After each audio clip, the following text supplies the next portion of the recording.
Was the first day after the formal unveiling of the 17 buses by the Deputy Governor of Rivers State, who stood in for her principal. But the takeoff was not seamless, as many of the routes in Port Harcourt City were without the buses as at 7:30 to 8 a.m. Some residents of the city who had anticipated boarding the buses on Wednesday morning react. It's a welcome development, but my fear is if it can be sustained. One thing is to come up with a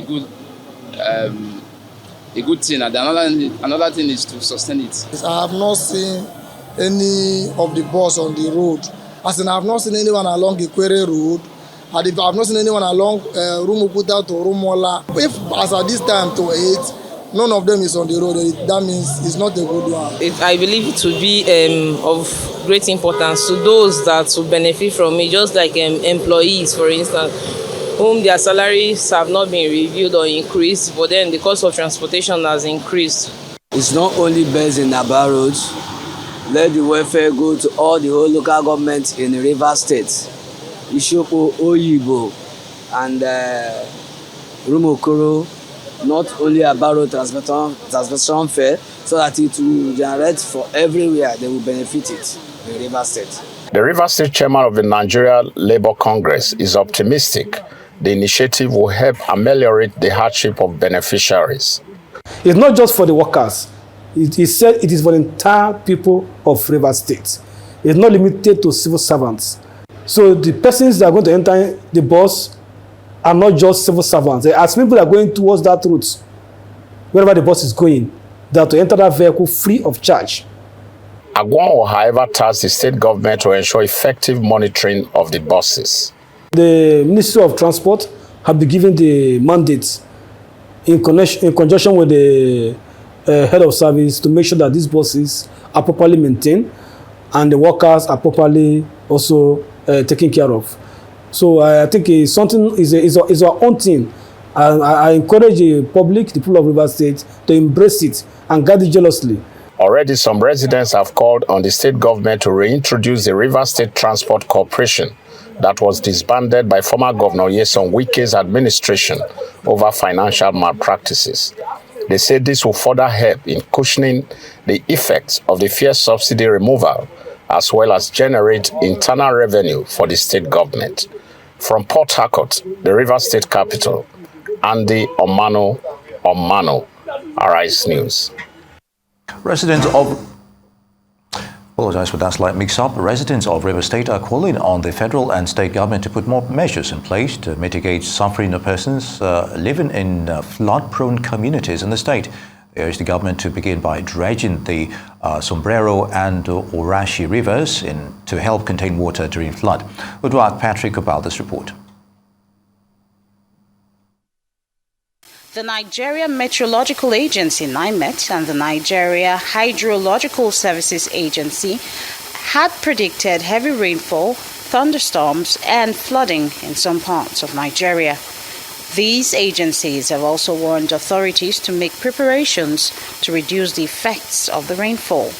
In 2022, many were caught unprepared when devastating floods wreaked havoc in several states, causing the death of about 662 persons and displacing over 2,000 persons. Rivers State was one of the affected states. Again, the state is one of those likely to be affected by flooding this year.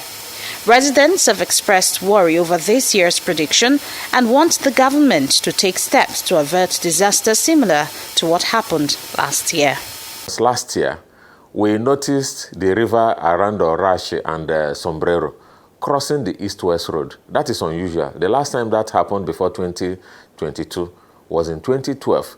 And even before 2012, it has not happened for more than 15, 20 years. So that is the unusual one, and that's the one that causes panic. And that's what the Nigerian Meteorological Agency is saying, that from their predictions, that we could have another catastrophic flooding in parts of Nigeria, of which about 16 local governments in Rivers State have been implicated. Last year, they suffered a lot. The thing took unaware, and most of the people were uncomfortable with where they located them. So this time around, I want the government, especially the state government, to look a suitable place. It cannot be only the LGA where the flood is affecting. There's other areas in the state that they can relocate than rather packing human being in one school or isolated market. Let them live comfortable so that they should not have the impact of the damages. So many buildings were down, crops and so many things.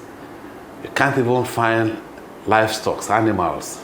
They had nowhere to stay because the water really went round, and the few that found where to stay were killed. So in essence, most of the species we used to have, you might not find them again. Although some local government areas in the state have inaugurated committees in their domain on flood issues, but residents say the committee should match words with action and embark on sensitization in communities likely to be affected. Because if this thing repeats again this year, definitely it will be devastating. Because it took people time to rebuild some of the houses so they can have somewhere to stay. Now it will come again. Will that be what they will be doing? Building and rebuilding. The mud houses were all washed away. Some block houses also were affected.